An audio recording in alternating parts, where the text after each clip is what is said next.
G'day everybody, my name is Elliot Waters and you're listening to the Dysregulated podcast. As always, thank you for tuning in and a special welcome to this new series, the In Conversations With. So I'm your host, Elliot Waters, and in this feature we will be diving deep into conversations with individuals who have a lived or living experience with mental illness, offering real, raw, and genuine insights into what it's like to navigate the complexities of mental ill health. The aim is to bring authentic stories to light, encourage open conversations, and create a space where we can ultimately learn from each other. So this episode may include discussions of sensitive topics such as suicide, self-harm, substance use, sexual violence, domestic violence, trauma, and other mental health related issues. These conversations offer genuine insights into mental illness, but they may be distressing for some listeners. If any of these topics are triggering for you, please take care of your well-being and reach out for support if needed. Listener discretion is strongly advised. All right, that's on record. Let's hope that this is working. But if not, like I said, we'll just do it again. Yeah, easy. So, Holly, it's great to be here with you again. Welcome back to the show. Today is a little bit different. This is a new segment, I suppose, that really only was thought of. I guess we've had the idea, haven't we? We've spoken before about how we have a lot of good mental health conversations, and often we go, geez, wouldn't it have been great if we were recording what we were just talking about? How cool would that be?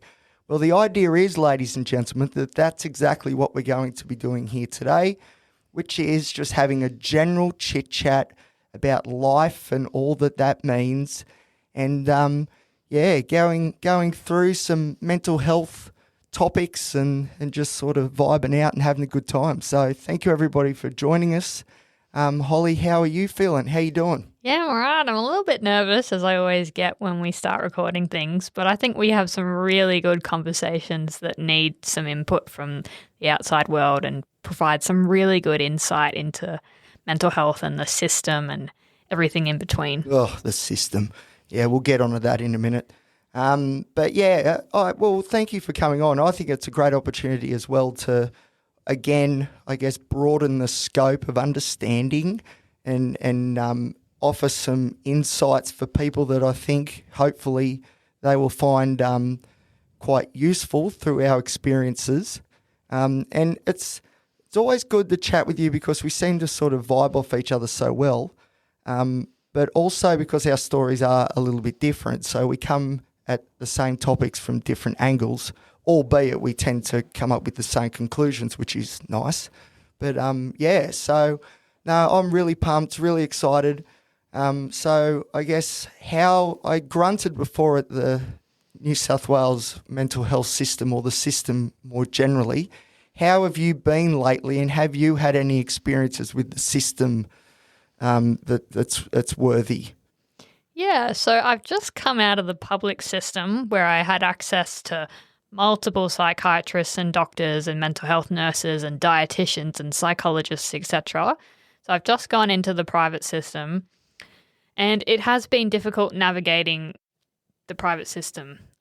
Somehow, whatever I say is very reactive. Private or public system? The private. Right. So what I've found the last couple of months, like having private psychiatrists, if I say, oh, I'm feeling pretty low, or I'm like really enjoying life and improving, like the context is I have bipolar disorder. Either way, their alarm bells seem to go off in the doctors' heads, and I just seem to get shipped into psych wards when I don't really feel I need to be there.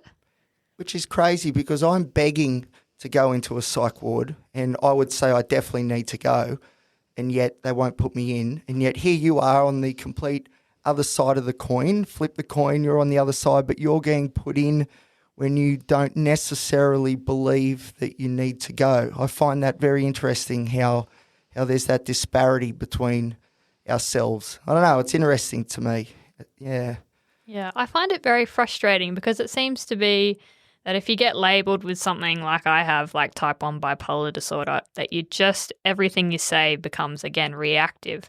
Whereas because Elliot's been labelled with things that are apparently, as he's told me, is more psychosocial problems, that doesn't seem to get addressed as seriously as this whole neurochemical thing that I've apparently got going on. So it just is very frustrating for me because I get over managed and Elliot's getting undermanaged, and I just want to give him some of whatever I seem to have that doctors take advantage of. Yeah, see, you get sort of, I guess a lot of mental health professionals would look at you and look at your diagnosis of bipolar type 1, and that would be all they sort of see. Whereas I think for me it's similar, but this time it's in the case of borderline personality disorder that they see me and BPD and that's just about it. And I guess, there's that tendency to really play it safe with bipolar and keep those manic episodes under control. It's obviously so difficult to ascertain if it's a manic episode or if you're just happy in life. I am sure that would be frustrating. But with BPD, people with borderline personality are often we get generalised into being attention seekers, which isn't the case at all, but that is the stigma that comes with BPD. So instead, the idea is, I'm guessing, that they don't want to put me in the psych ward because things aren't actually that bad. He's just overreacting to the situation. But that's the whole point of the disorder, is that I do overreact to situations, and that's the problem. But it's not about attention seeking, but I'm certainly help seeking. So it's very frustrating. It's a shame we couldn't swap. Well, not swap disorders so much or anything like that, but I don't know, just swap the way in which the system deals with us. Because, as we know, if you've listened to the show long enough, that I'm crying out for help, essentially, whereas, you are going pretty good and you're being afforded help that you don't really need, which in itself can be detrimental. So, I don't know, it's very frustrating, isn't it? It's really annoying. So just to touch on the BPD again, you have to correct me if I'm wrong because I'm definitely not an expert and I don't have the disorder. But your episodes tend to be smaller. Like, small is the wrong word. The duration's not as long. So they're absolutely as intense as a manic episode in bipolar or depression, but they just don't last as long. So therefore, doctors, when you're presenting with an episode of whatever kind it is and you're looking to be put into a ward, are they going, right, this is only going to last X amount of hours or maybe a day or two, but then he'll bounce back and be all right? Is that what they're thinking? I'll answer the first part first, which is it is a bit like bipolar but compressed, in that the mood swings, instead of happening over weeks and months, are happening, day by day. And when I'm really ramping the most, like I'm having mood swings every 5 to 10 minutes, like it's terrible. It's not good. But I think part of the reason that psychiatrists in the public system don't want much, it appears, to do with people with BPD is partly because the gold standard treatment for borderline personality disorder does not involve medications. It's all therapy because, you can't really medicate personality. So dialectical behaviour therapy, DBT, is the gold standard treatment, and you don't get DBT therapy in acute psychiatric wards. It's just not the environment, and they can't facilitate it, which is fair enough. And often there is, I think, a bit of that idea that this person's got BPD, they'll calm down, in a little bit they'll calm down and they should be right to go. I think there is a bit of that way of thinking. But the problem is, though, that even if we do calm down, the next swing in either direction is coming, and it could be coming quite swiftly, and the results can be quite disastrous as well, because BPD is a disorder that is very much marked by impulsivity. So you can imagine if you're having a mood swing into the depressive side of things, coupled with that impulsivity that can drive substance abuse and other reckless behaviours, which can then amplify the depressive sort of spiral episode that the person is in, then all of a sudden we have a big problem, which is a problem that an acute care team in a psychiatric ward, for example, I think can come to the rescue a bit and return the individual back to their sort of stable way of proceeding in the world. But yeah, it's a tough one because that stigma around attention seeking is so detrimental to those of us that have BPD because, quite simply, our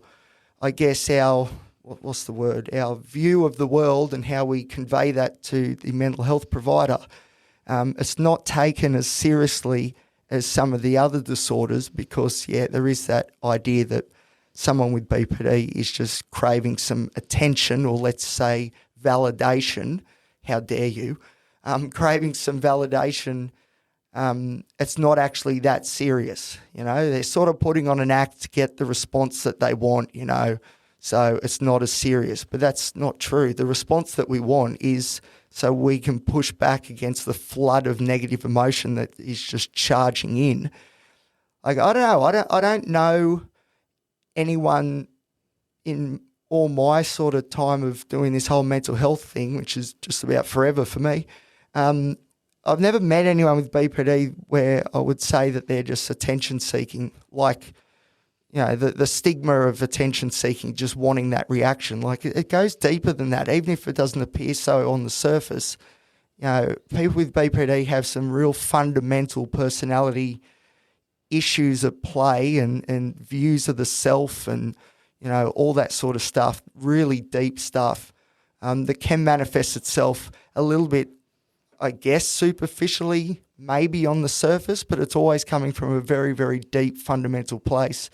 And I think that is forgotten amongst a lot of mental health providers, and they just look at BPD and go, look, he's just bunging it on, He or she's just looking for attention. It's not that big of a deal. Just get him calmed down and then we can get him out. And it's like, well, no, it's actually, there's more to it than that. But, it's hard to advocate for oneself when you're in those moods, those crisis acute moments. It's very difficult to convince a mental health provider that's already got a bias against someone with BPD to change their mind and opinion on how you are presenting and the fact that you need help and deserve it. It's very hard to do that when things are stable, let alone when you're in those crisis points. So that's partly why the system, I think, fails those with borderline personality disorder, because there's this wrong perception about the motives, I guess, for someone with BPD going to hospital, and then often those with BPD are not given the treatment that they deserve and desperately need. So, whereas in your case, I guess, bipolar, the system's much more, I guess, not equipped, I wouldn't say equipped, but more understanding of the fact that bipolar is very biological in a way. So the gold standard treatment for bipolar disorder is medications, as opposed to BPD that is therapy. So psychiatrists, I think, are more willing to try and intervene for the person with bipolar disorder because I guess they feel like it's more in keeping with what they're able to do. But I don't know, I just look at people as people, and if you're in distress, you're in distress. It doesn't really matter. In my opinion, I'm not a mental health professional, but I'm certainly a mental health consumer of these services. And I don't know, I think we need to look beyond just the labels and the stigma and the bias that's inherent in those, and maybe just look at the individual and at the terrible time that they're having and hopefully come up with a way to alleviate that in some way. So anyway, that's my soapbox little point for today. But yeah, I hope that answers that question. But yeah, it is often very different the way that the hospitals treat different conditions. Obviously, to a certain degree, there's a necessity because these conditions are different. But I think there is certain biases at play, and unfortunately, those of us with borderline personality disorder would be all too aware of that. And then you as well, Holly, I reckon there's bias the other way, which is that you need to have all this extra attention when maybe things aren't quite as bad as what you're being led to believe from the doctor that it could be. So I don't know. It's a tough one. Don't get me wrong. I rag on the system a lot, but I'm certainly not blaming any individuals, and I understand why it is how it is. I just really hope we can come up with a way to improve it a little bit. So Yeah, so touching on that, I guess every time that a mental health professional has intervened, for me, it's mostly been medication based. So I have been given an antipsychotic or a benzodiazepine and basically been put on watch for however long to make sure that I'm stable because of the medication. But obviously BPD is a different kettle of fish. So another big question for you, if you were coming into the hospital having a BPD episode, whether it's high or low or whatever it is, how would you want the professionals to handle it? Do you want to sit in a room with a psychologist for 4 hours and just talk it out? Do you want medication on board? Like, what would be the gold star treatment if you could choose what you needed? that's a good question. It's hard because when I present to emergency departments, which unfortunately I do periodically, if you've listened to the episodes, this is to the listener at home, if you've listened to enough episodes of this podcast, you'd know that I've got quite a few different diagnoses. And usually if I go to the emergency department, if it's a BPD related sort of phenomena that I'm dealing with, I tend to put it instead under the umbrella of depression or anxiety, or because those conditions, those disorders are more easily and readily accepted by the mental health teams than BPD. So I try and downplay the BPD component as much as I can, but I can only do that to a certain extent because it is a key driver of my behaviour. Rightly or wrongly, borderline personality is a big part of me, which isn't as big part as it used to be, but it's still very much a driver of a lot of my negative emotions, thoughts and behaviours. But in the hospital setting, I think usually when I present there, it's because things are out of control. So, I'm well aware that to fix the condition and move beyond BPD, that requires lots and lots and lots of therapy, of which I've been doing for a while now, and we're chipping away, but there's a lot more to do. But if I go to the emergency department, it's because I'm really in the hole big time, and it scares me. When I go that deep into the hole, that's when I've lost control and I'm at the whim of my crazy is probably not the word, maladaptive thoughts and behaviours, but still cognizant enough to know that I need to take myself to the hospital because this is danger zone. This is danger time. So really for me, it's all about, it's not about attention seeking, but it is about trying to bring those overt sort of expressions of my disorders under control in that moment, so then I can hopefully be discharged quickly back into the community, and then do the things back home that I know I need to do that will help me moving forward, which is, all the stuff I do, go to work, do potty episodes, all that sort of stuff, all the good things. But in those moments when I'm at the ED, when I rock up to the Mater Hospital, like that's when I'm out of control and I'm scared, like truly scared, petrified of what I'm thinking and the feelings that I'm feeling, and the fact that I don't seem to have any way to stop the negative emotion flooding in. It just infiltrates everything. Every thought is negative. It's just, that spiraling has just gone so deep that I don't know which way's up. And what I would like from the hospitals is some help to find the way back up, knowing full well that there's no magic pill that's going to fix my predicament, because I've tried them all. So it is all about, I guess, minimising the potential damage, but at the same time, it's not just medications. You said, would I like to talk to someone and really sort of talk it out? I'll probably, usually I would, once I'd relaxed a bit, because, these thoughts, there's plenty of them, and often the best way to get them under control is to actually expel them from the mind. And that can be in a few ways, journaling or whatever, doing these episodes like I do on the potty, but also talking to a doctor or a mental health professional about these things. So I guess it's a two-pronged sort of attack. But then I think with most presentations to emergency departments for mental health, that's what you want. You want the medications like a benzodiazepine, for example, like a Valium, to calm down and get some like level-headed sort of thinking going. And then you want to be able to talk about what's been going on with somebody, even if it's just to clear your head of it a little bit, and then come up with a bit of a plan upon discharge.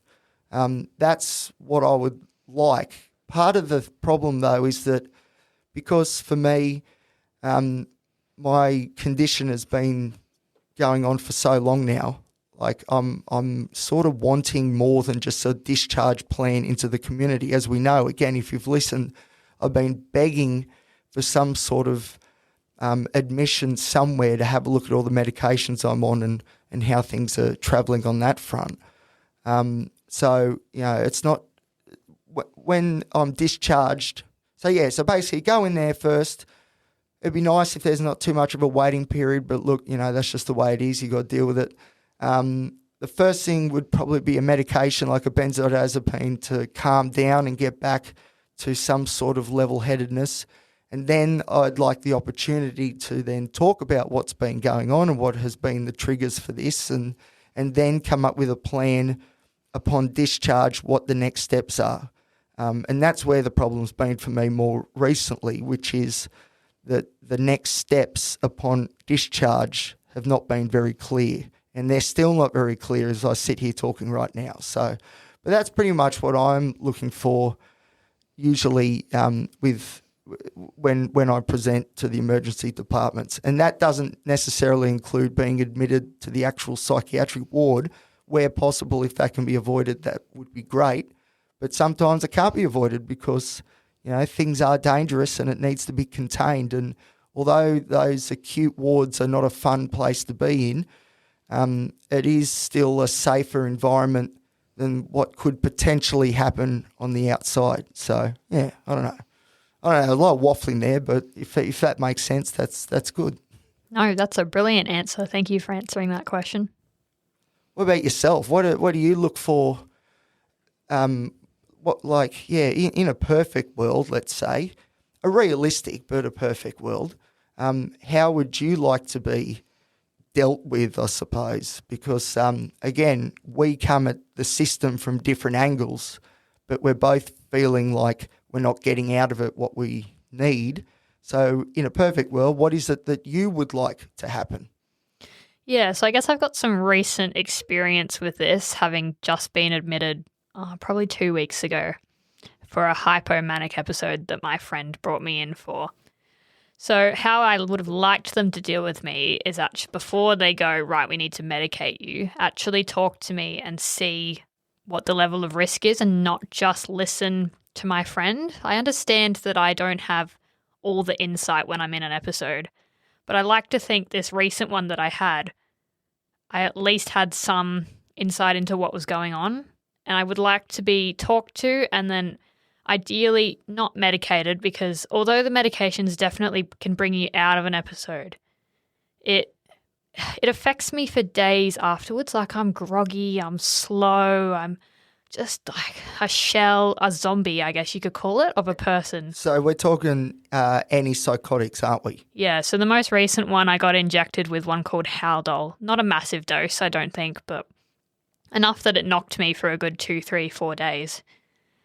And yeah, so I'd like to avoid that at all costs and try and make a community discharge plan where I can be in previous episodes where I have absolutely refused to go to hospital.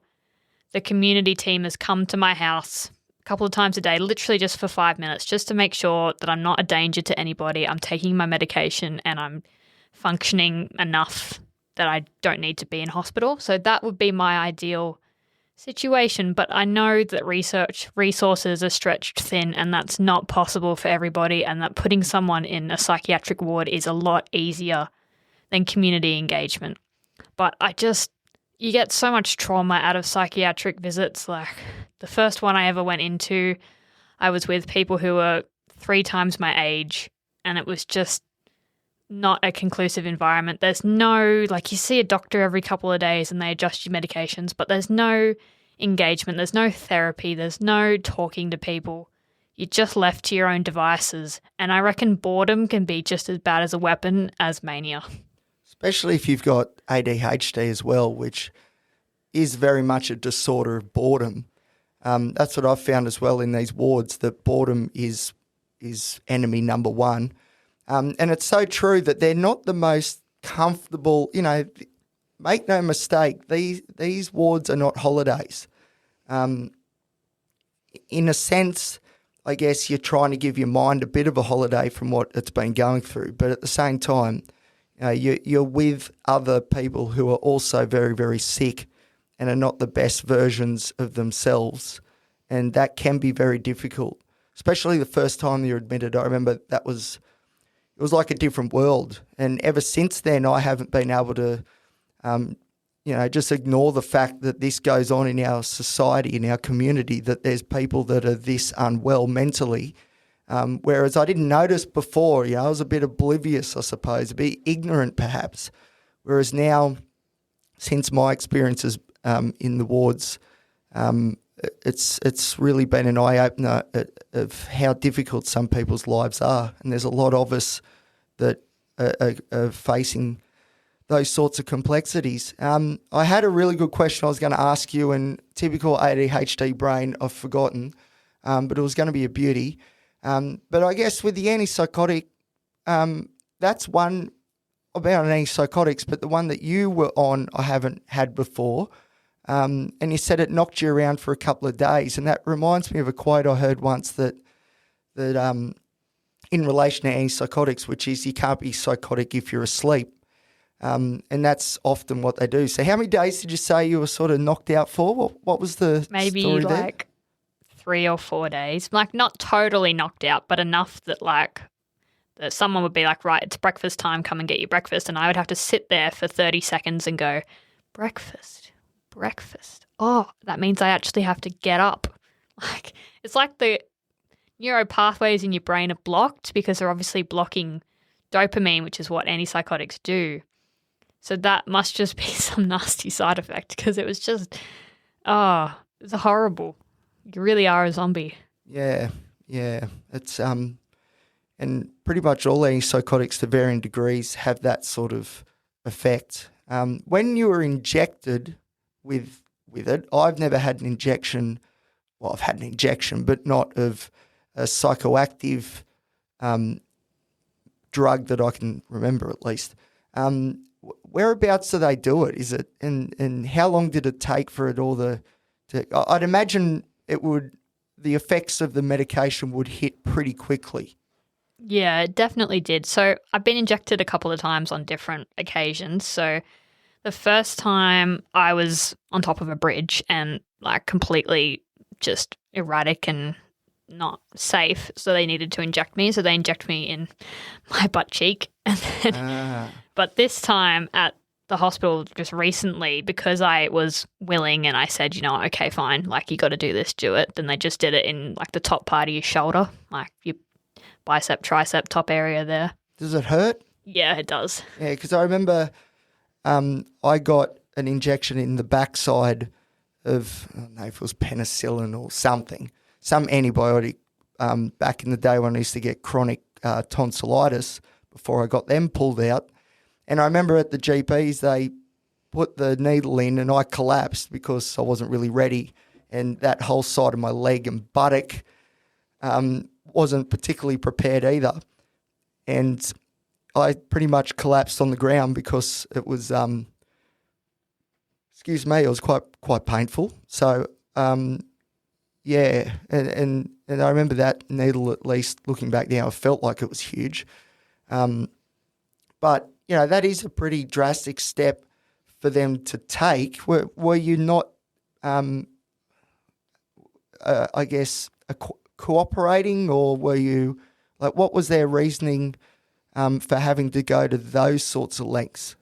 Yeah, so for the first time, I was obviously on top of a bridge and refusing to, like, they'd brought me over from the other side and I'm sitting on the road. And I just kept trying to get up and get back over the railing. And it was just constant for maybe, I don't know, 15 minutes maybe. And eventually, when the ambulance arrived, the police were like, right, this person's clearly mentally ill. Oh, they have a word for it. I think it's like mentally disordered or something. So they have an act that they legally have a right to inject you if they deem you mentally disordered or mentally ill or whatever it is. So I obviously met that criteria the first time, but then when I went into the hospital for this hypomanic episode that wasn't very severe in my opinion, they were just like, they were very honest with me. They were like, right, we see that you're in some kind of distress. We want to get you out of it. The easiest way to do that is an injection. Would you be okay with that? I said no. They said, if you don't do it, we'll get a court order. And I was like, okay, fine. Whatever you need to do, just do it. So they didn't even tell me what it was. Like, they just got the needle and were like, right, sit still, please. Bang. Right, we've got you a bed in the psych ward. Here you go. Chill out. After half an hour, I was like kaput, like completely. Like, just Done and dusted. That was it for the next couple of days. Absolutely. It's, yeah, because there's a real loss of autonomy there in that little story. And it's a tough one because if it's a life or death situation or there's danger, immediate danger to people in the community, you could justify using it. But do you think you're at that point when they did this? Like, do you think that justification was there? Probably the first time, yes, because I was quite literally trying to absolutely hurt myself in the most deadly way possible. And I was combative, like hitting the police officers. Not hard. I was just trying to get away. But I was just so totally out of it that, yeah, I think that was warranted there. But the most recent one, I really didn't think I was in that big of an episode. I thought I was just enjoying life. But then again, that could be me not having any insight into my situation, which I struggle with, where this is where me and Elliot need to swap disorders, or at least half of them, so that I can have some insight and he can have some of my ignorance and hopefully get some help. The insight is killer. I even said that to my psychiatrist the other day, and he sort of chuckled and didn't really know how to answer, and I was being very serious when I said that. But yeah, it's insight's a funny thing. It is a funny thing because it's great to know how everything's operating, why it is, but to actually implement the changes required, that's the hard part, and that's the most frustrating part. If you can see plainly what it is that needs to be done, but yet know that you're not able to do the things that need to be done, it's not a great feeling. And that's, again, the contrast between your story and mine, and there's quite a few of them, although fundamentally, they're very, very similar, is that level of insight. And what you said just then is so important, because a lot of people who don't have bipolar 1, bipolar 2, or any specific, I guess, mental health disorders that results in a level of mania or hypomania, is that during these episodes, they are fun and enjoyable, and you feel like you're $1,000,000, and it can then progress further than that, where people think that they're Jesus or that God's speaking directly to them and they have to carry out, you'd be better to answer that sort of and illustrate that point better than me. But at the same time, the feedback that you hear from people, and I feel the same when I'm in BPD mode and things are all running hot. It's you don't think about the consequences. It just feels awesome. It's like, yes, fine. Especially if your baseline of living is not particularly fun.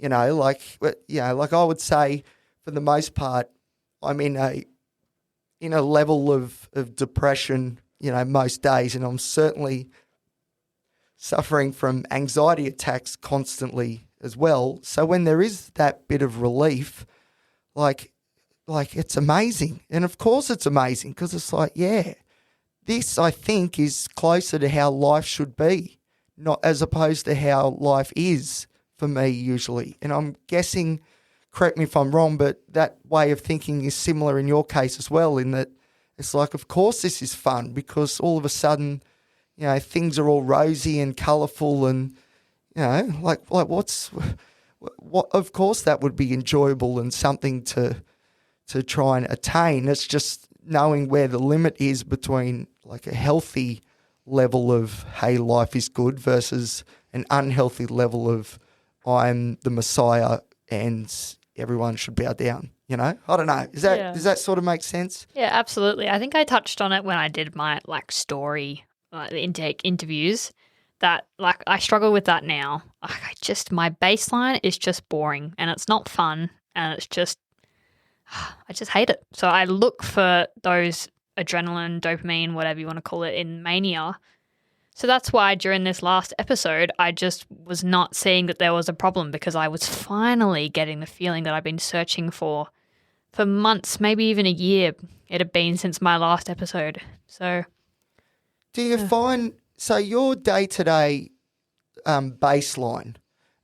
So you would call that your baseline's in the zone of depression. Would that be right? Basically, I probably wouldn't say it's in the zone of depression. It's just boring for me. I think it's the ADHD adding to it. Is that so when I just get up and I'm nonchalant, don't really mind about anything. Breakfast is good.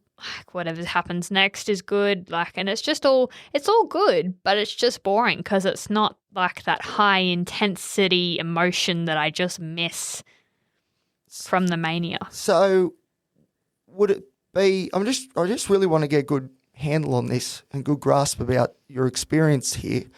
Would anhedonia come into it at all? The loss of pleasure in activities that you used to find pleasurable? Everything's just flat and there's just no spark in anything that you do. It's just all going through the motions and it's just flat. Is that sort of getting closer? Yeah, definitely. But I try after doing a lot of psychology work with this, I try very hard to get those natural endorphins, dopamine, adrenaline, whatever it is. So I do that at the moment by exercising. So I'll get up in the morning and I'll feel anhedonia and I'll be like, oh, life is so boring, I'm flat, but then I'll go for a run or I'll go to the gym. And then after that, my baseline feels better than anhedonia, but not brilliant, if that makes sense. So there are definitely things that I can do to improve that, which I know some people struggle with.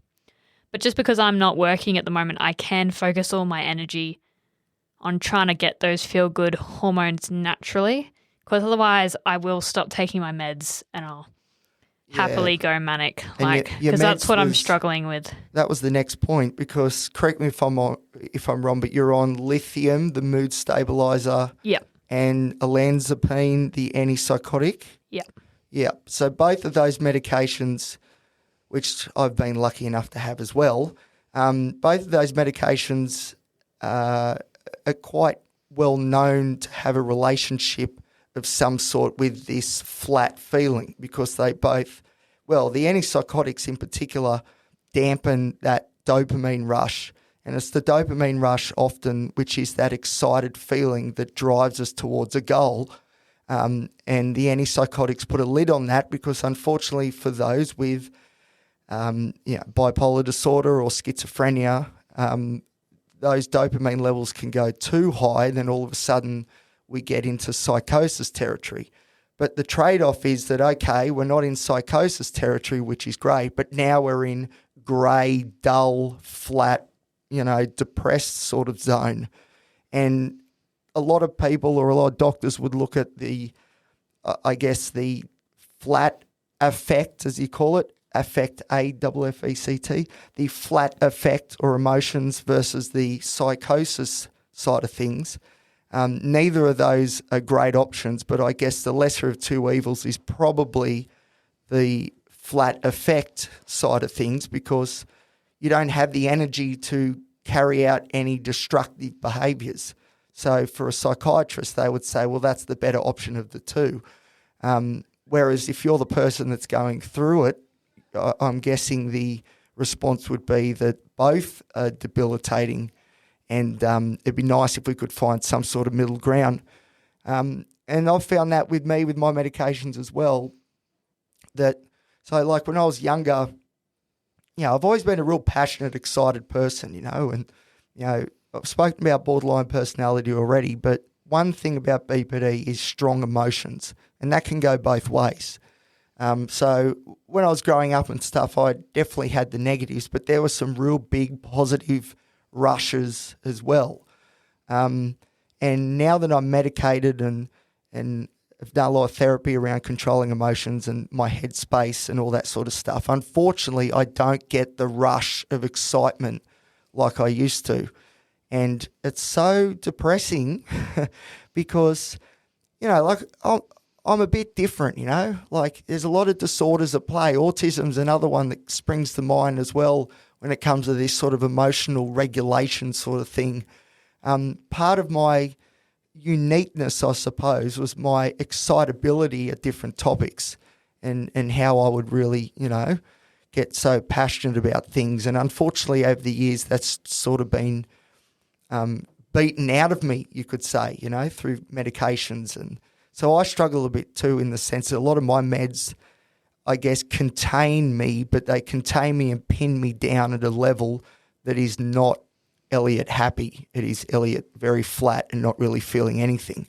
And that then is depressing because I know there are joys in the world, but I feel like sometimes I'd love to know if you feel the same, that in those moments when you do feel nothing but joy for any particular moment for whatever reason, there's always this caveat I think of, which is, hang on, is this healthy though? Should I be feeling this happy, or is this actually a problem?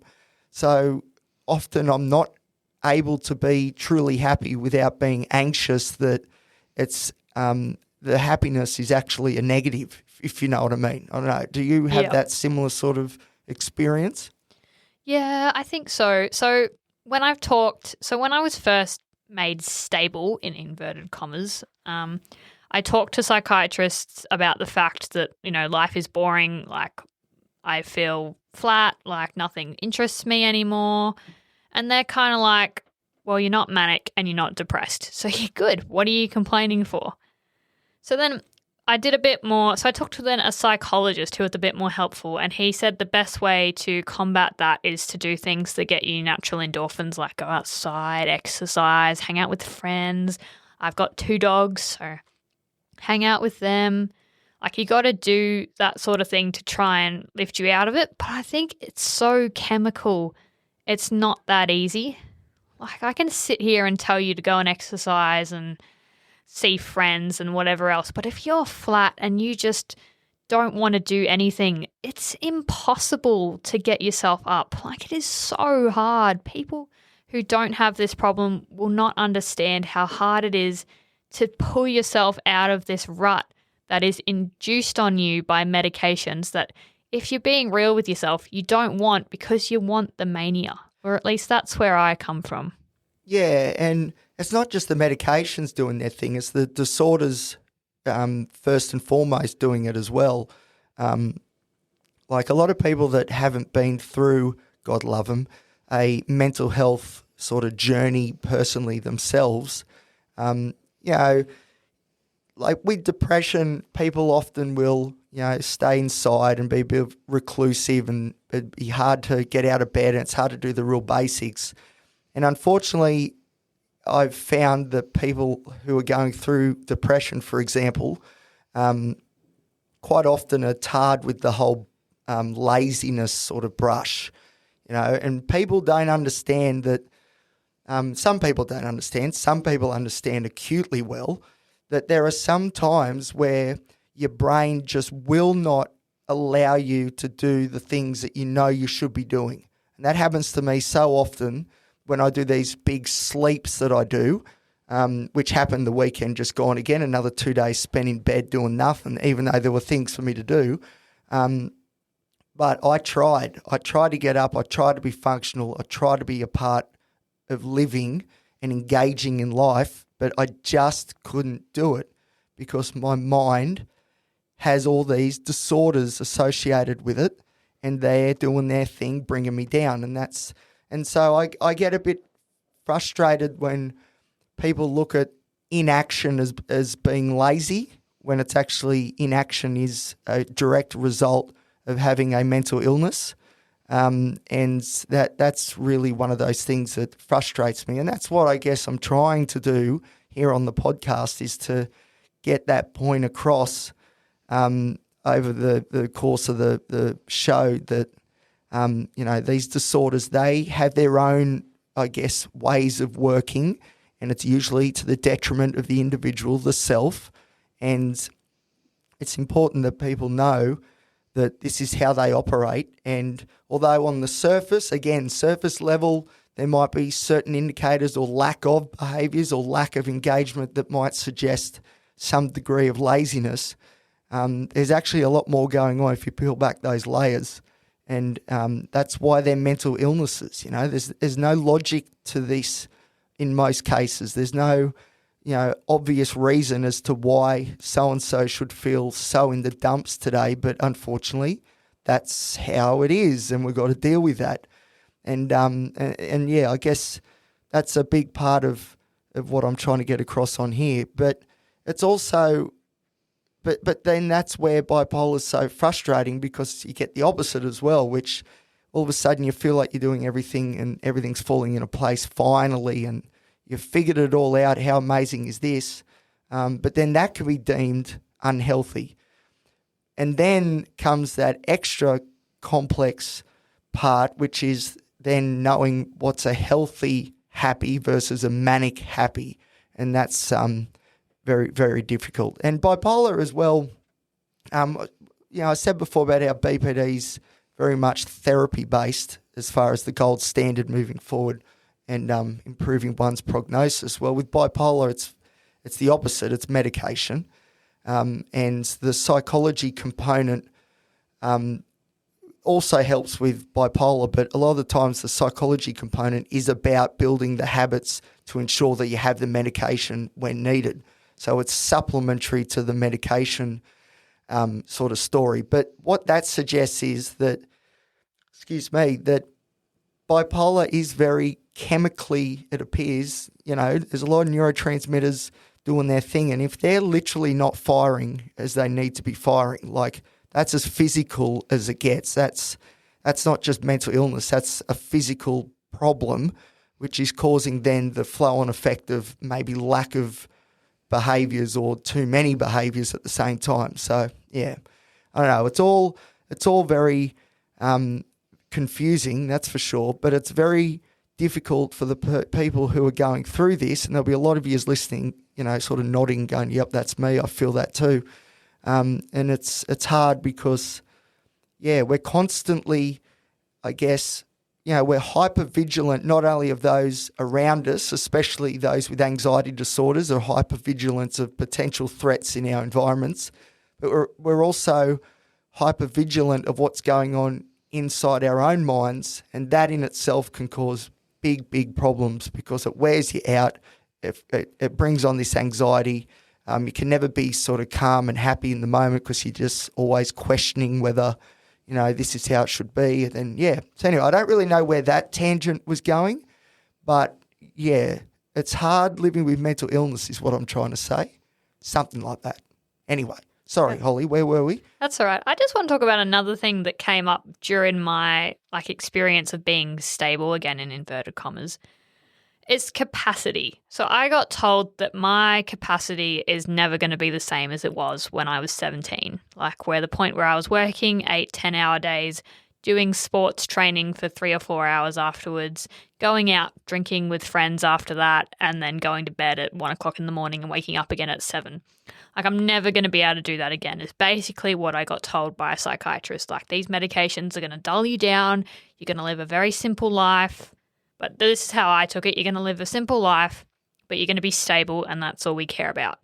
So it took me a long time to come to terms with the fact that my capacity, I just can't do everything that everyone else can do. Well, I speak a lot on the show about my capacity. In particular, I tend to focus on my social capacity or lack thereof. So that comment there resonates with me in a big way. I don't know though if that's is that something you should tell somebody? I don't know. See, this is where I find it really hard to get into a romantic relationship, because how do I explain to someone that, I can't really be awake past 10:30 p.m. because my medication puts me to sleep? Like, how can you explain that to someone who is my age, who's 21 and is in their prime? Like, how do you meet people if your social capacity is just zero and you can barely get out of bed some days? It's just, that's the thing that I'm finding the hardest, because all my friends are getting into relationships and I'm just here thinking I'm stuck by these medications that I put on to conform to society's standards of what they want me to be. Whereas I could be happy as manic off in the UK like I was before, and actually meet people and enjoy I know there's a swing back to depression and I'd have to deal with that. But part of me, this is a battle I have every day. Is it worth it? Is it worth being stable but not living, not thriving? Yeah, because that's similar to what they're doing with me, which is, it's all about containment. Contain the most extremes or the extremes of my personality and how it manifests itself into the world, to our external environment. It's all about containment. It's not about, life enrichment and being able to tick off the things that you want to tick off. There's no secret on this show, I've mentioned many times. I'm amazed you were the one that brought up romantic relationships and not me, which is usually, it's always at the forefront of my mind. But it's true, what are the medications, shouldn't the medications and the treatments be being used in a way that does facilitate your ability, and this is just in general anyone, but you, the person who's undergoing these treatments, to facilitate the individual's ability to get the things that they want out of life. And that could be a life partner, that could be, a nice holiday here and there. And, is that the life worth building that we're aiming towards? Whereas I think often in psychiatry in particular, it's all about, like I said before, containment. And containment, though, doesn't necessarily equal a happy, fulfilling life. And I always thought the end goal should be the happy, fulfilling life. That might take containment in the short to medium term, but surely there's a way to, once that's all sorted out, to then be able to build on that contained, strong fundamental, to then build on that and get those things that you really want out of life. I don't know. Yeah, you're hitting the nail right on the head for me, because I have this conversation with doctors in the private system now that I've moved into there, and they just don't care. Like, as long as I'm stable, they don't care that I'm not thriving, that I'm not living the life that I want to live. They just care that I'm not manic and I'm not depressed. That's right. I've always wanted, or my goal more recently has been to go back into the transport industry, because I feel like I've got unfinished business when it comes to transport and logistics, because I used to work in transport when I was younger, and I'll do some episodes on that down the track, because it's always nice when I reminisce about it. But the thing is, though, I can't go back into the transport industry because of the multitude of medications that I'm on, in particular the quetiapine, the antipsychotic, the clomipramine, the tricyclic antidepressant. It has sedative effects to it. My new medication, mirtazapine, it also has sedation as a side effect. These medications and the whole rest that I'm on essentially disqualify me from being able to operate, drive a truck, basically. And although my goal to return to the transport industry wasn't just to be a driver, I wanted to go back in operations and be a manager. I wanted to lead a team, and, but I'm acutely aware as well that you got to have, and this goes for any industry, but transport especially, you got to have the credentials. And the credentials is not a degree in psychology. The credentials is that I've done night shifts and I've driven trucks and I've unloaded at different places. And, and I have done that earlier in my career, but I wanted to do a little bit more of the work at the coal face before I transitioned into management and leadership, and then be a leader of men and women. That's what I wanted to do. But being on these medications has disqualified me from being able to do that, which is unbelievably, dare I say it, heartbreaking, because the transport industry is one of my loves, and it's heartbreaking to think that I may not be able to return like I wanted to. And then it's like, okay, so the medications are containing me. Well, are they? Seriously, you guys listen to this podcast. Are these medications really doing much for me? Really? I reckon I could come up with a pretty strong argument to say that their positive effects are negligible at best. But either way, let's just say that they are containing some of my behaviours. That's all well and good. But they're disqualifying me from the career that I would like to have, which is, career is a huge part of one's life. And people gain so much satisfaction and engagement and empowerment from their career. And I've been disqualified before I can even get back to the start line by these medications, which is making me depressed.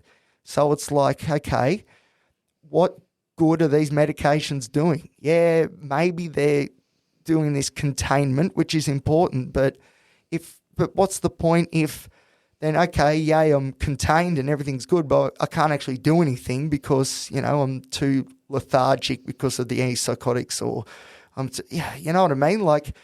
And unfortunately, psychiatry, especially in the public system, but the private as well, but the public system, or at least in these wards, there is only a limited amount of time that can be devoted to each patient. So, the doctors are I guess, focusing on the most acute manifestations of these mental illnesses that we have, and are trying to get them under control. The longer term thinking sort of stuff doesn't really come into it because there's just not enough time to plan out longer term with a psychiatrist unless you've got lots and lots of money and can afford to see a psychiatrist privately, every fortnight, which the majority of us can't do. Even though that's pretty much what I need, but, I can't afford it. And that's where psychology does a much better job, because psychology, at least in my experience, whether that be through doing my degree or the research that I've done or being a consumer of psychological services myself, is a lot more about, all right, now that there's this containment, what behaviours can we incorporate? What ways of thinking can we incorporate to create that life worth living from now on? But when it comes to psychiatry and the medication stuff, like I'm on now 8 medications, and at no point has there been a discussion about an exit plan or tapering off the medications, down the track when I get off the meds. There's been no discussion about that at all. It's just throw more at me.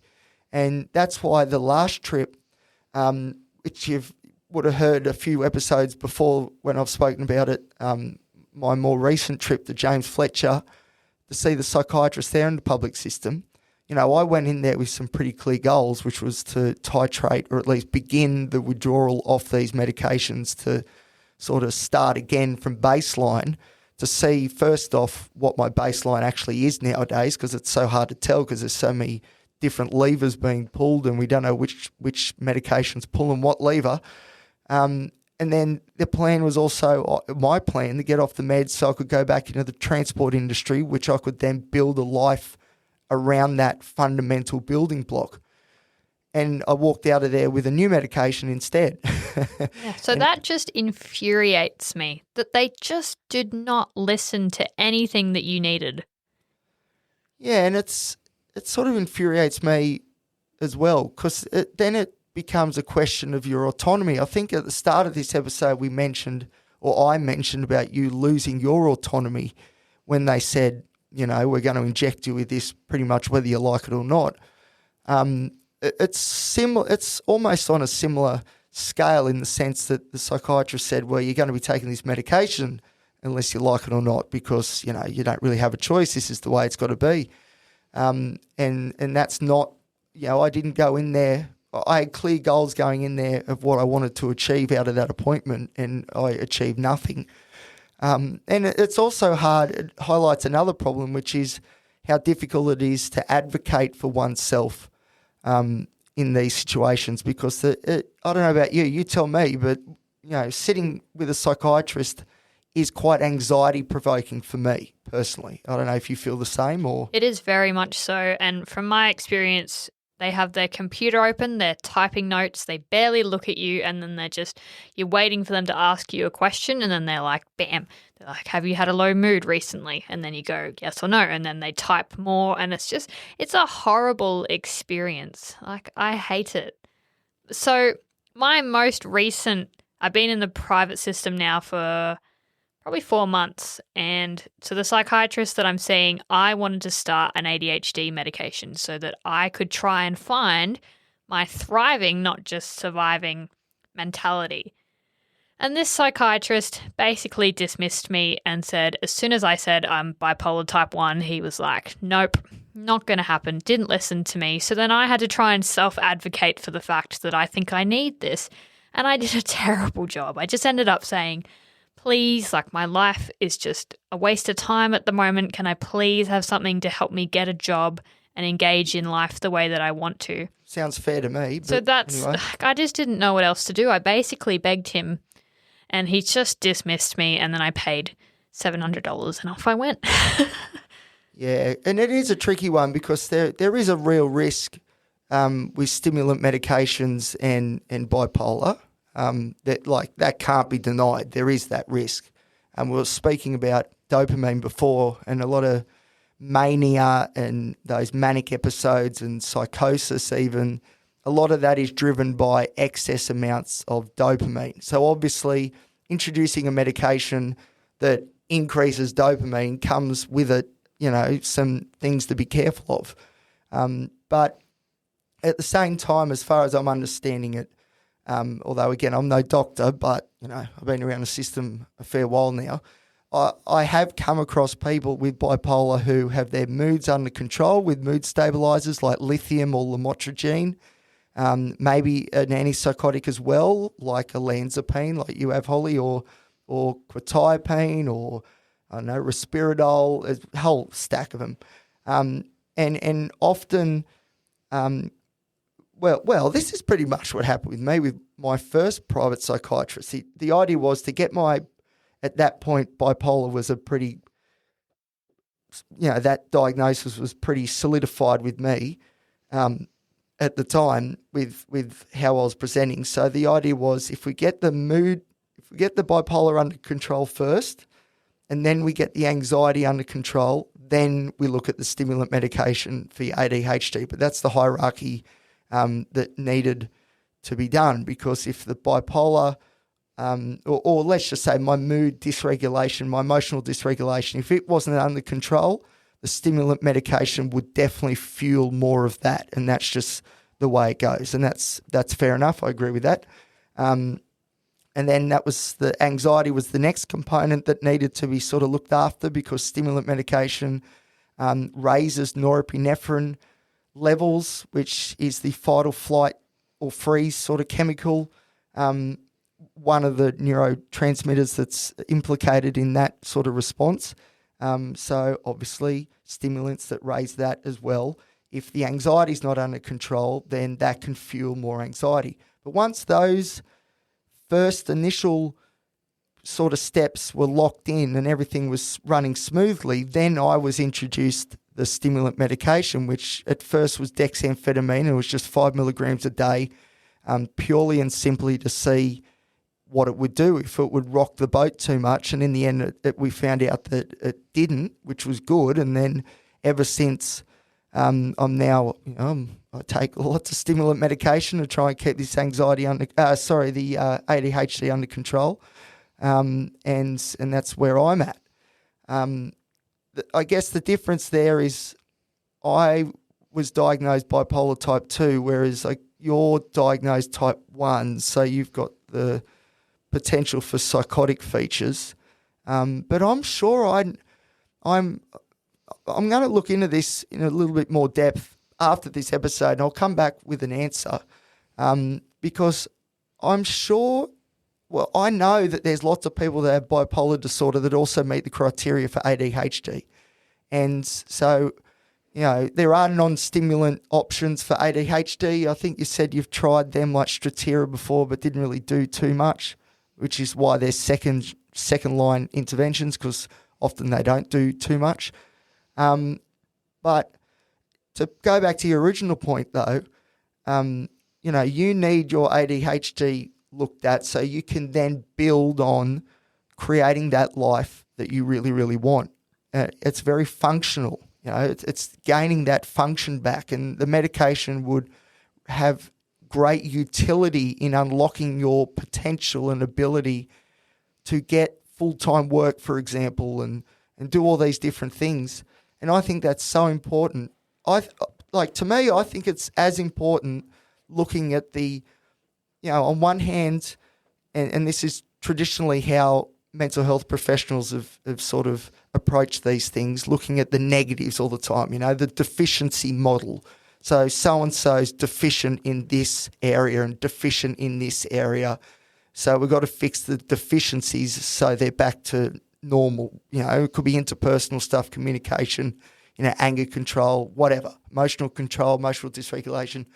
But the other side of the coin is the more strength-based approach where you try and amplify the good and then really work on what the individual is really good at and then leverage that in the world to create that life worth living, So, but unfortunately in psychiatry, they tend to just throw medications at you to try and alleviate the deficiencies, but there's next to no focus at all on the other side, which is the things that you've got going for you that are really good, and let's focus on them and make them even better. Psychology was very much like that for a long time. It's starting to turn a little bit now because obviously you've got to look at the deficiencies because they're the things that are holding you back. But you've got to look at the things that you're good at too because they're the ones that are going to push you forward. So you sort of need to have a process, and this needs to be part of recovery plans and those frameworks that are created by mental health professionals, I think, that need to look at both sides of the equation. And traditionally, at least in my experience, I think you would agree, Holly, from what you're saying, it's very deficiency-based focused instead. Yeah, absolutely it is. Yeah. So what I wish I would have come out with this psychiatrist appointment. So I'd tried two non-stimulants already, and I'd been on a stimulant as a teenager when I got diagnosed with ADHD. So I brought all that evidence to him. I was like, I'm on an antipsychotic, I'm on a mood stabilizer, I've been stable. This was before I had this episode, the hypomanic episodes, but I've been stable for 2 years. I really want to try lowest dose possible. My parents will be around to make sure, I'll have friends around, I'll have people around to make sure that I don't lose self-awareness and become manic or whatever.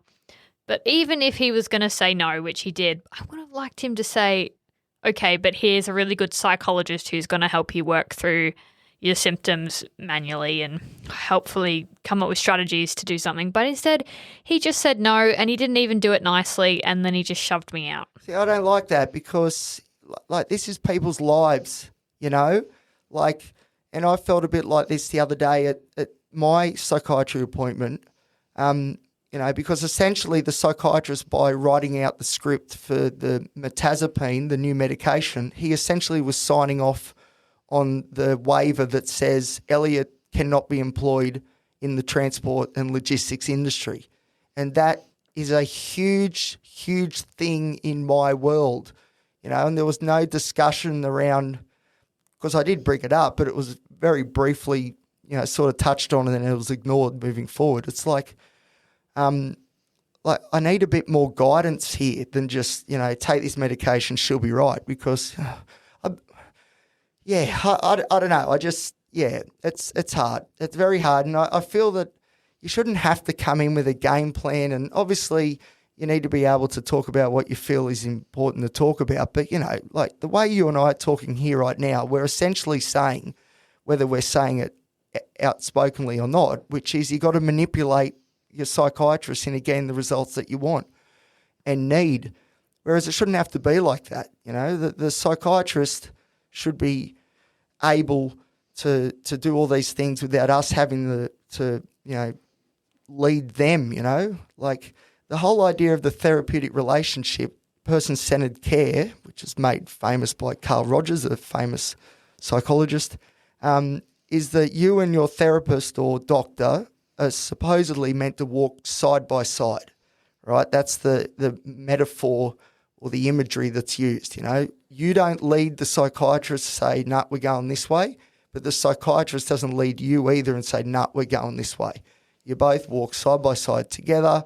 You both have input, fair input, and together you come up with the pathway forward. And then you both go that way, if that makes sense. A little bit abstract, but that's the general idea.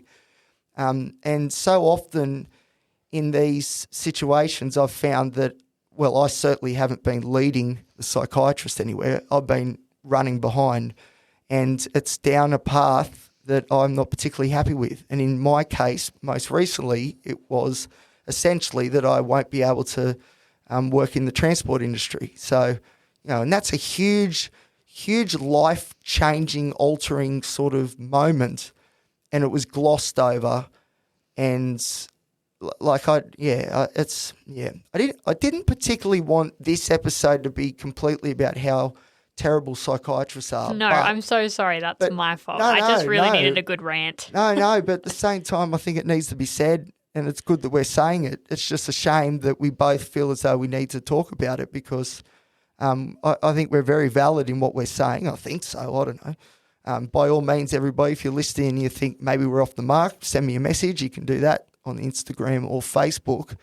But it is a big problem, and it's a big problem for a lot of people. And it's especially a problem when you're not able to advocate for yourself as needed. And so often that is the case because, you can imagine you go in and you're depressed, so you're not really making much eye contact, although if you're autistic like me, that's the norm anyway. But, your shoulders are slumped, you're sort of mumbling words a bit, you're not thinking clearly, you're certainly not able to come up with labour-intensive, energy-intensive, arguments to try and get your point across. You just got to do the best that you can. And that's why it's so important that skilled mental health professionals are able to see beyond that and see some other things that might be going on that the patient is unable to bring to mind in that moment because of the disorders. But it's so difficult when you're not given the opportunity to begin with to really explain how you feel and where you'd like to end up. So, yeah, it's a tough one, and there's good reason that we're talking a lot about it on this episode because we've both had experiences like this very recently, and it's a big problem. And it's not a big problem just for you. It's not a big problem just for me. And it's I dare say, a big problem for a lot of the listeners as well. So if you are listening and you're finding it very difficult to get your wishes across to your mental health providers, well, unfortunately, I don't have the answer to that just yet, although let me tell you, I'm investigating, and as soon as I find out, you will be first to know. But I am definitely in the same boat, and Holly is unfortunately as well. Would you agree? Yeah, absolutely. Yeah, so, this is a topic that will be revisited, but and it needs to be because... that whole deficiency model, looking at the negatives and trying to negate the negatives, but ignoring the positives. There's a whole school of thought on positive psychology, which was Martin Seligman was the psychologist who created it. He used to be head of the American Psychology Association. Anyway, positive psychology is this big thing, and it's all about making your positives even better. So your skills and competencies, building on them to then create that life worth living. And I think in some ways psychiatry needs to follow psychology's lead and maybe look at, a bit further down the track, even just plan on how long we're going to be on these meds for. Like as I sit here now, I've seen so many psychiatrists, I'm on so many different medications. I have no idea. I may be on these meds forever. I don't know. I hope not, because there's some longer term side effects that don't look particularly pretty. But it's never really been mentioned to me. There's a time frame on this, and this is the plan, and it's just I don't know. It's very short term thinking and very much focusing on the supposed deficiencies of the individual and not really focusing on the wishes of the individual, which is very disempowering. and does rob one of their autonomy, which is not a very good feeling. So, yeah, anyway, back on my soapbox again, but that's just how I feel. Yeah, good to get it out there. Yeah, it is, and it needs to be said because a lot of us are going through it. So, and it's hard, like, because I really want to get back to the transport industry, I really do. Although mental health is, I guess, my number one, road transport is sort of my number two, and my dream is always to be able to combine both worlds, and it still is my dream. So what I want to do at the end of it all is I want to do a big research undertaking into the transport and logistics industry from a mental health psychology point of view, and try and improve the horrendous mental health outcomes that there are currently for those men and women who keep Australia moving. It's an industry that is plagued by poor mental health, and I'd like to do something about it because I've been in the industry. I've worked night shifts. I've done all the driving, the loading of trucks, unload. Done quite a bit, and then obviously I've got the psychology research side of things, my degree, all that sort of stuff. My dream is to put both together, but I really wanted a little bit more time in the saddle, so to speak, before I tried to combine the best of both worlds, but it appears that may not happen. So back to the drawing board. But anyway, that's all right. That's okay. That's something I'm dealing with. So it's, just got to keep on trucking. I think it's okay to be disappointed. Like, I know I definitely, when I lost my job late last year, I definitely was trying to make plans to get back into the workforce, but none of the support work of what I wanted to do really, it just wasn't in my capacity anymore. And unfortunately I feel like that was decided by a psychiatrist. So are you in regular psychology at the moment? Not at the moment. I have an appointment in October with a private psychologist. It was really hard to find one who specialised in bipolar or schizophrenia or psychosis. Not that any of this is surface level, but like a lot of the psychologists are like stress, life issues, grief. So I just needed to go to a psychologist who wouldn't freak out if I said the word psychosis. So it just took me a while to find someone. But yeah, the appointment's in October, so I got another month or so to wait. Just raw dog life without a psychologist. That's right. But at least you've got a date to sort of focus on and look forward to. Yeah, for sure. It's just such a shame that psychology is so expensive too. Absolutely, yeah. Because you said that you've been seeing a private psychiatrist, which obviously there's quite a large fee, I would imagine, involved in that. Yes. Whereas I'm seeing one in the public system, so it's actually free for me, but I'm sort of at the whim of when they've got availability, and it's a bit different. You sort of take what you can get a little bit because it's just so expensive. Looking after one's mental health is so expensive. It is, yeah. So one of the suggestions that was made to me is that I go through a private psych ward and then try an ADHD medication, a stimulant. And I was like, how am I supposed to afford? I think it's like 30 grand for like a week. Yeah. It's insane. Or you've got to be top cover private health insurance. Yeah, which I obviously am not. Yeah, you've got to be gold cover to get psychiatry included, unfortunately. I know that from the hard way. From when I was at Maitland Private Hospital, I've spoken about that on here before. That obviously was a private admission. But that did require me to go to top cover private health insurance, which sent me broke. Although I did have a great experience up there, but unfortunately I don't have the money at the moment to be able to afford that, and that's why I'm doing as much as I can in the public system. Psychology I'm seeing privately, but again, this is another thing that bugs me. When it comes to access to psychology, everyone's like, oh, in Australia, I'm talking, this isn't just New South Wales. In Australia, you can get 10 rebated sessions to see a psychologist. And people who aren't quite aware on how that works seem to assume that means you get 10 free sessions. And you don't get free sessions. You've got to pay the upfront amount first, then you get your Medicare rebate. which is not the full price of the session. So one of the major barriers to being able to get the care that you need is the price and the lack of affordability. And you've had that problem a bit in the past, dare I say, because we were speaking before about how, you haven't been, working consistently over, say, 10 years or whatever. It's very hard. It's just so difficult when you've got mental illness or mental illnesses, depending on what they are. It doesn't matter what they are. All of them make the ability to work to your full potential, very, very difficult and often just unattainable.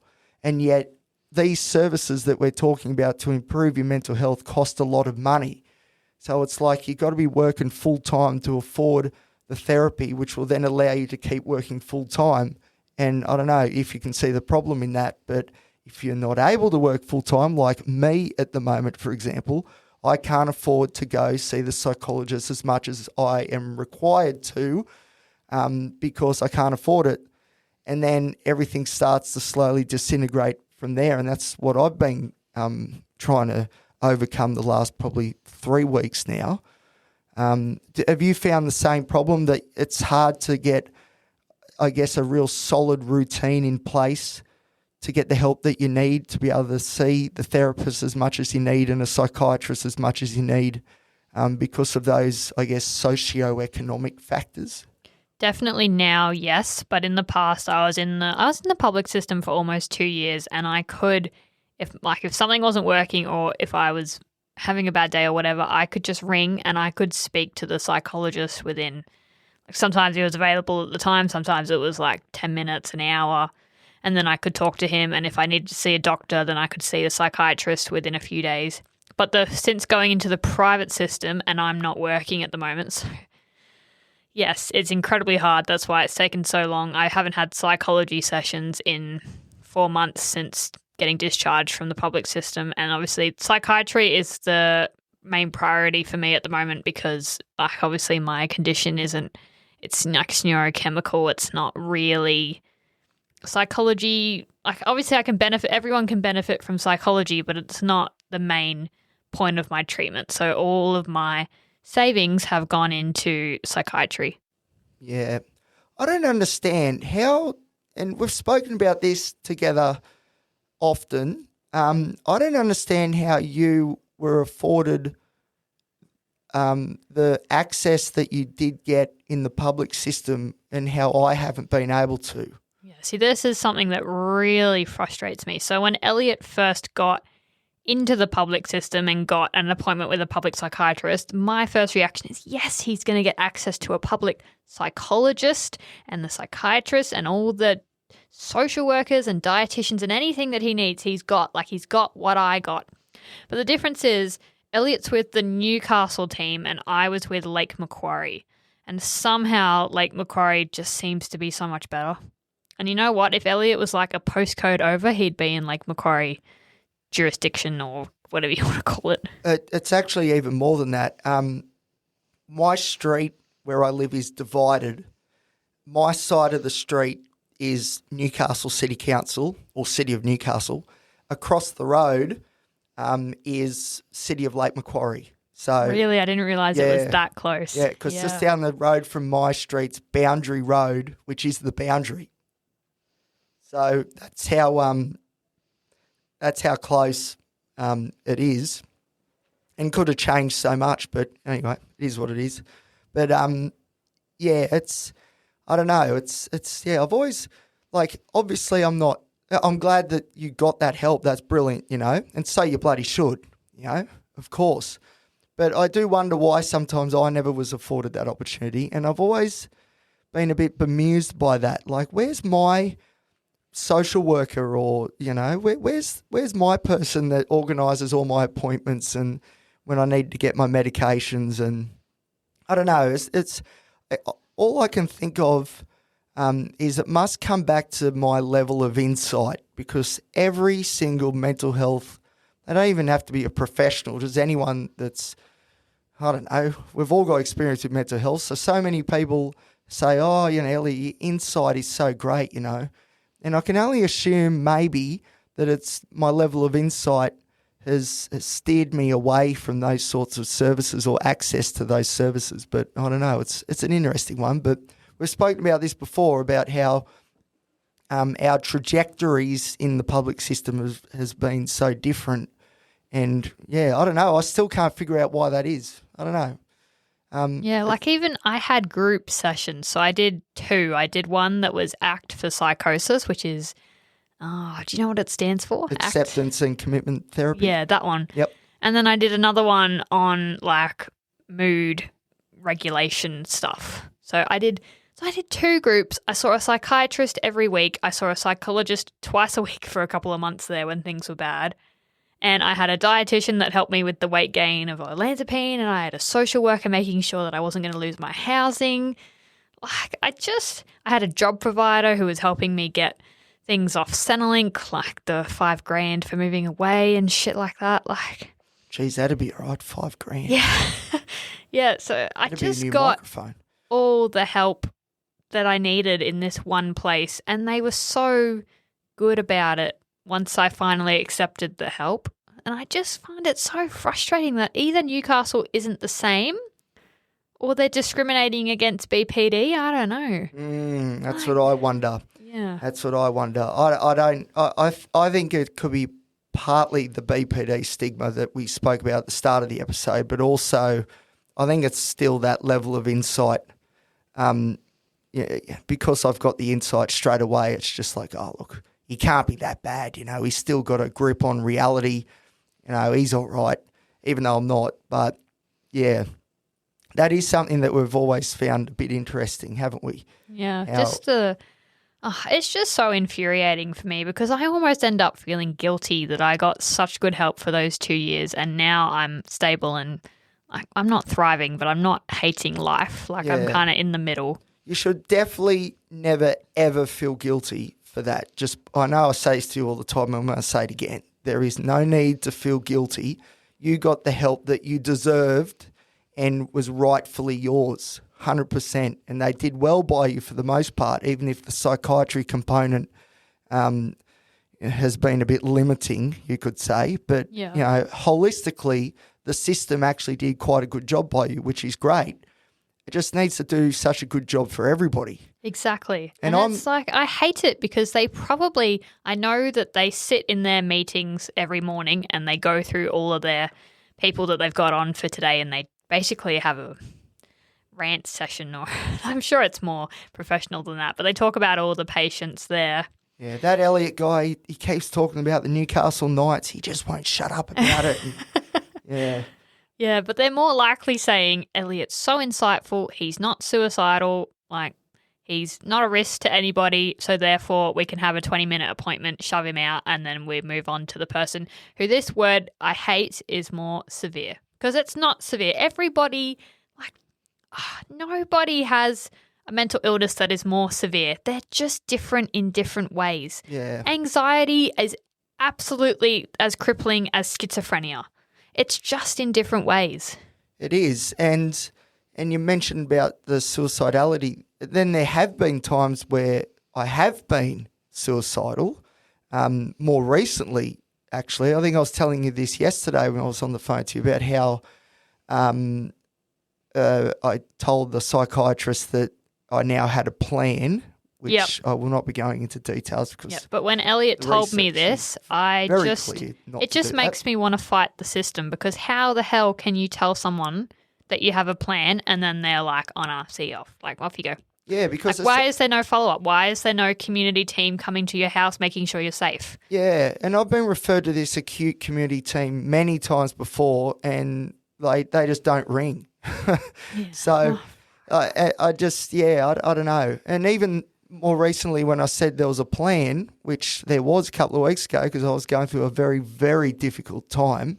And, I fully expect that it's going to swing back around again and I'm going to go through this terrible time because, this is the nature of my mental health, which is there's this very short run sort of short-term ups and downs, the BPD sort of stuff, but there is still those elongated mood disturbances of feelings of things are going okay, and then I'll dip down for a couple of weeks and things will be really difficult. And there's no reason that I can think of that would suggest that that's not coming again. But even then, when I said that, I was almost too insightful because the way I was talking, like I knew the ins and outs and the consequences and all this different stuff, and that played against me. So I don't know, maybe next time I'll just won't talk, maybe, I don't know. But anyway, we'll see what happens. But the story is, I guess, you are getting help, but you would like help in some different ways which would enrich your life, which is the difficult part. Would that be fair to say? Yep. I would like some help, even though I am getting some help, but I would like some help to also be able to do things that would enrich my life, like get off all these sedating medications and then get back into the career that I would really love to get stuck into. What else has been happening, though, for your mental health before we wrap up? How are the doggies going? Yeah, the dogs are really good. I got a puppy in June. So I haven't met yet, so No. we need to sort that out once we finish recording. Yep. Yeah, so he's beautiful. Because I'm not working, I've been trying to find, like, fucking listening to what the psychiatrists and psychologists have told me, like, find positive things in life. So I decided I would raise a puppy while I'm not working and then focus very hard on exercise and eating healthy, making sure I get my 2 fruits, 3 veg or whatever it is, making sure I drink 3 bottles of water, like just real basic stuff, like just making sure I can get everything in a real good routine and habits and then try and look for work that's not gonna... I think a big trigger for my episodes is stress. So if I'm gonna work a job that's stressful, I'm way more likely to swing one way or the other, like in terms. So that's just, it's slightly frustrating because I would love to go back to support work and do what I used to do. But realistically, I'm probably going to end up working at Woolies 3 days a week and just having a non-stressful, very boring life, because if I introduce stress into my life, I just spiral in either direction. Yeah, but at the same time, yes, maybe you may need to go to Woolies and do that for a little bit, which isn't your chosen, I guess, career. But at the same time, it can definitely be a foundation to build upon. And I guess that's sort of what I'm trying to do too, which is, use my work at the moment and then springboard into another area, which isn't going to be the transport industry, it seems. So I'm going full tilt into the mental health world, into being hopefully a researcher or some sort of keynote speaker, advocate. I don't know. Maybe this podcast will take off. Who knows? Hell yeah. But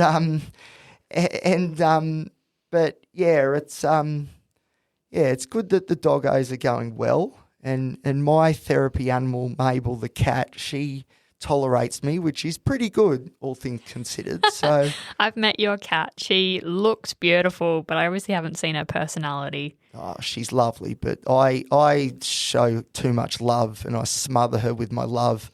And I don't know, for some reason, she doesn't enjoy it when I get in her personal space without asking. So I don't know. Maybe there's something to remember in that, maybe. My dogs love it. The more I'm close to them, the better. Yeah. Yeah, so looking down the track, we'll finish up shortly. So this has been really good because, just to reiterate to everybody, and if you're still listening right now, thank you for listening through, because these episodes are going to be very unstructured, it's just having a chat about how things have been, essentially talking about all things mental health and everything related, but without any sort of, there's no real scripts used on this show anyway, because, this is the most genuine, honest, vulnerable and fair income podcast on all the internet. So there's no scripts. It just comes from the heart. But at the same time, these conversations, the idea is that it's just going to be free flowing and who knows where we end up. But whatever we cover it, and you come along for the journey too. And by all means, if you feel as though a lot of this resonates with you, feel free to reach out to me on Instagram at elliot.t.waters or on Facebook by searching the Dysregulated Podcast. Message me on there and I promise I'll reply as quick as I can. Of course, remembering my social capacity has its problems. So if I do take a little bit to reply, don't take it personally is all I'm saying. That is well and truly an Elliot thing, unfortunately. But this is a new segment, and I would like to involve as many people as I can, I suppose, because, there's a lot to be said about this topic, and there's a lot more that we could certainly go on, and I dare say this will be the first of a few episodes that Holly and I do together. Of course, Holly has been interviewed as part of the Intake Interview series previously, so I highly recommend listening to that episode. It is a beauty. But if you would like to be interviewed on the show or be a part of the conversation series, again, feel free to reach out to me on social media and we can get that happening, because the more people that we get on this show, the broader the scope of understanding around mental illness, and that's a good thing for all of us. And it's a good thing for me too, because I love listening to other people's stories and learning so much. It's a great privilege and an honour. So if you're interested, please let me know. But anyway, Holly, any last words before we go? Just if you ever want to reach out to me and have a chat about literally anything under the sun, just let Elliot know and we can connect, because I'd love to connect with some of you, all the listeners, and hear your stories and your opinions and everything on mental health and anything else that's going on in your life. I would love to connect with you. Yeah, because I think sharing the load, helping carrying each other's burdens that little bit is so important, and it can be as simple as just having an awareness around what the other person's going through. That in itself, that common understanding can mean so much and change so many things. And that's simply through talking and communicating. Like, it's a pretty powerful tool, the old have a conversation. I know it's probably not cliche, but it is very true that, having a conversation can change a life. And Holly and I are more than happy to engage in conversations around this sort of stuff, let me tell you. Absolutely. It's interesting too. You made a good comment. So this episode is being recorded at the University of Newcastle in the special podcast studio which the university has that I somehow have access to. So let's hope that continues. But Holly made a funny comment as we walked in that it's like a padded room.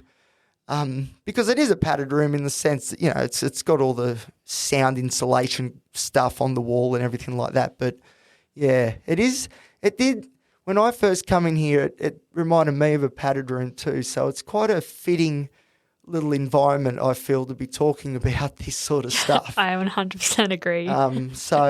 But thankfully, this padded room has a door that we can open from the inside, so we can leave whenever we want. So that's good. It's good. So thank you everybody for listening to the new segment, the In Conversations With series. Thank you, Holly, for coming on the show again. As always, I appreciate it, and we're going to do it again hopefully sooner rather than later. So thank you. I really enjoyed it. It's really good. Yeah, cool. And like I said, if you guys have any comments or would like to reach out to me or to Holly, reach out to me via social media. And if you'd like to be a part of the show, whether that be through the intake interviews where we have a look at your story and how things have progressed to today, or whether it's in one of these more laid back episodes where we're just chewing the fat on mental health, you let me know and let's make it happen. So until next time, thank you for listening. If you're enjoying the show, feel free to like, subscribe, give the show a great rating because it's great for the algorithm, and you can share the show around with your mates, and you can follow me on Instagram at elliot.t.waters, and you can also follow the show on Facebook by searching the Dysregulated Podcast. All right, thank you, Holly. Thank you. No worries. We'll do it all again soon. Thanks, everybody. Later. Bye-bye. Bye.